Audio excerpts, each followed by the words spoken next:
Guys, game 4 tayo, no? 3-0 tayo, guys. Hindi pa tayo natatalo. Ang gaganda ng mga laban natin, guys. Sulit na sulit yung mga laban natin. So, compare naman natin si Lux ngayon, ano? Pag may pumasok dito, durog sigurado. Pag may nauna. Ayan, o, tulad yan, BK. Tunaw to.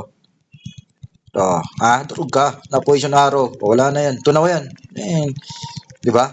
Ganon siya kabilis madurog kapag na-poison arrow natin, guys. Ganon siya kabilis madurog. Oh. Hindi nila tayo kayang tangkihin. Paano niya tayo tatangkihin, guys? Makunat pa tayo sa makunat. Ha? Paano nyo kami tatangkihin, brother? Kunat nito. BK, sana makuha ni Lux yung ano. Patay, wala nag-asikaso. Wala nag-asikaso nung ano, guys. Wala nag-asikaso ng dragon. Dali tayo. Patay na to, na poison arrow to eh. Ayan, tara. Nakuha ni Lux yung dragon yata. Ang galing din talaga ni Loco. Guys, oh, nakadodge to. Guys, kuha na tayo ng heal, no? Kaya na nila yan. Back tayo konti.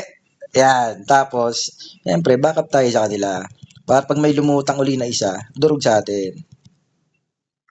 To, BK. To, BK. Favorite. Favorite. Favorite. Favorite. Favorite. Favorite. Favorite. Diba? Atras siya. Hindi tayo kayang tangkihin ng mga yan basta-basta. Pero atras tayo dahil wala tayong dodge, no? Pogi, atras! Teka, kuha tayo ng hilo. Huwag mo kunin! Aray ko! Yun, kala ko kukunin mo eh. Matutunaw tayo pag kinuha mo yun.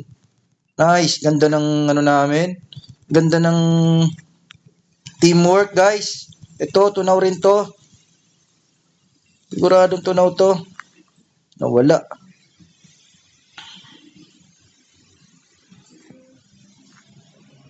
Kuha tayo ng resu para maresu natin si Lux. Walang resu. Yun lang. Oh, suko na naman sila, guys, oh. Wala talaga. Tapos 600 pa yung kalaban, no? Grabe, Lux ang damage ni Lux, ano? Pag na-backdoor ka talaga ni Lux, iyak ka. Buti na lang mayroon tayo yung panlaban sa kanya, yung dodge, ano? Kaso pag cooldown, tunay tayo. So yun, guys, game 4, oh. 4-0, bibilis ng laban. Halos karamihan ng kalaban natin nag-ano, no? Sumuko. Guys, game 5 tayo, game 5. Tara.